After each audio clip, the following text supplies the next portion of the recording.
Welcome to the Full Nelson. Today I'm going to be reviewing the Benchmade 162 Bushcrafter knife. This is a knife I had my eye on for quite a while, and I ended up picking one up last year. There are some things I really like about this knife, and there are some compromises this knife sort of has to make, or has made. So some of the things I like about it, I do like the aesthetics of the knife. I like the steel that it's made out of, which is S30V, which is an excellent all-around steel. It has really good corrosion resistance and still maintains really good edge retention.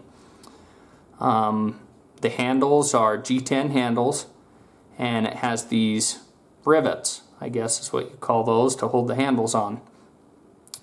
Now, the things I like about this knife and the reason why I bought this knife, well, this knife to me is kind of an all-around good hunting knife slash survival knife slash backpacking knife, do-it-all kind of knife. And whenever you have a knife that's designed to do everything, it ends up inevitably making some compromises. But I would say this knife does everything pretty well. Now, there are knives you could get that would do each one of the tasks this knife's capable of, probably a little better, but this does most things pretty darn well. So the things I like about it, I like the material that it's made out of, I like the aesthetics of it, I like the material the handle's made out of, I like the thickness of the blade, which is really quite thick. The camera just doesn't do it justice to just how thick that blade is. I like that it's full tang, which means the blade runs the full length of the handle, which increases the durability of the knife. So those are some of the things I really like about the knife. Some people really don't like the knife sheath. I don't mind the knife sheath. I thought it was okay. So I don't know, but some people really don't like that. But the thing I don't like about it is the handle itself. When I grip the handle, these nylon rivet holes are not very comfortable. Now, if you understand the purpose of this knife and why they made this knife, it's called a Bushcrafter knife. Well, I look at this kind of an all-around, do everything, survival type knife, bushcrafting, hunting, whatever. And as a result of that, I think they put these holes here, not because they had to be here, they could have just made this solid. I think they put it because you could try to use one end of your bow and drill on one of these nylon holes, which I've attempted before. You could also lash this to something to make a spear, things like that. So I understand the purpose of why those holes are there, but the compromise that it makes is that the handle is not very comfortable. At least not in this one particular spot where that nylon rivet hole is at.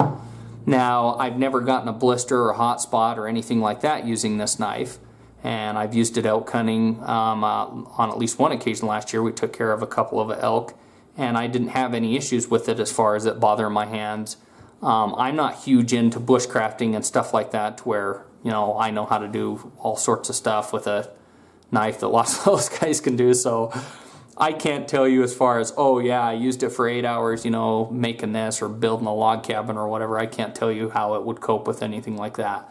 I can just tell you it looks extremely durable from the blade thickness and the point. You can see how abruptly it goes from that thickness to the point, which I think makes for a pretty durable tip as far as the knife's concerned.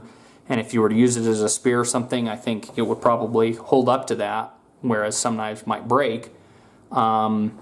But the other thing about it that I don't particularly like besides these holes is if you're ever using the knife like this where you put your thumb on the back of the blade of the knife, this is kind of rough and sharp right here. But again, the purpose of that is to strike a fire steel, and it strikes a fire steel extremely well. So would I trade this being more comfortable for striking the fire steel? Probably not. Would I trade these holes for not being able to lash on a spear? Yes, I would. I wish that this was solid, and I may fill them with some sort of an epoxy or something so that it is completely solid.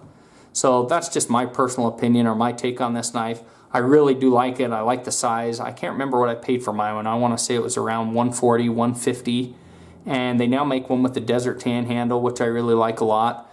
But as far as an all-around do-it-everything sort of knife and survival type knife, I think this knife is a phenomenal knife. But as I mentioned, it does make some compromises. Sacrifices a little bit of comfort here, a little bit of comfort here as far as putting your thumb on the back of the knife. But other than that, I think it's an exceptional knife. So that's my take on the Benchmade 162 Bushcrafter. I really like it. I'd buy it again. That couldn't be said for some of the other knives I own, but I do really like this knife. If you guys have any questions or comments about the knife, you can leave them in the comment section, and I'll see you guys later.